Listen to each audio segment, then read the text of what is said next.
আমি শ্রাবণী। প্রতিদিনের মতো আজও আমি এসে গেছি তোমাদের একটা গল্প শোনাতে।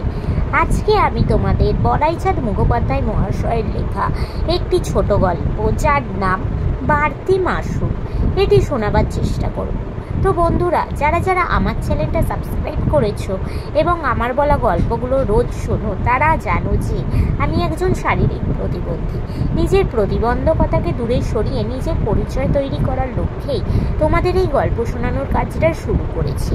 তোমাদের সাহায্য বা সাপোর্ট পেলে তবেই আমি এই কাজে সফল হতে পারবো।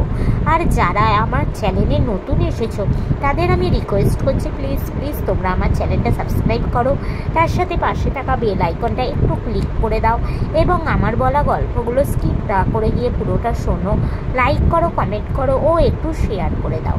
তোমাদের সাহায্য বা সাপোর্ট ছাড়া আমি এই কাজে সফল হতে পারবো না, তাই আমি তোমাদের রিকোয়েস্ট করছি।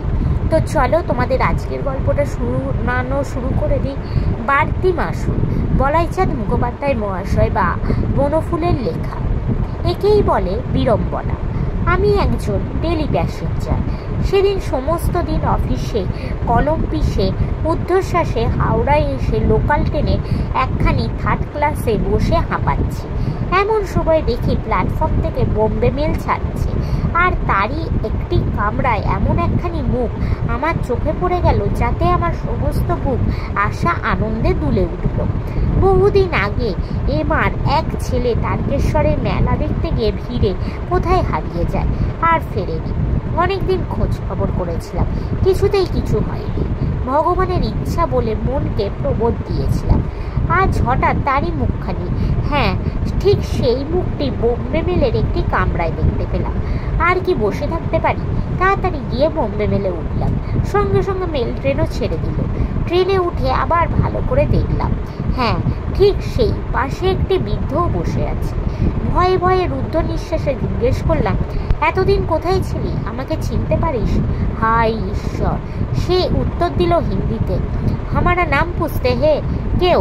হামারা নাম মহাদেব মিশর, ঘর ছাপড়া জেলা। সমস্ত মনটা যেন ভেঙে গেল।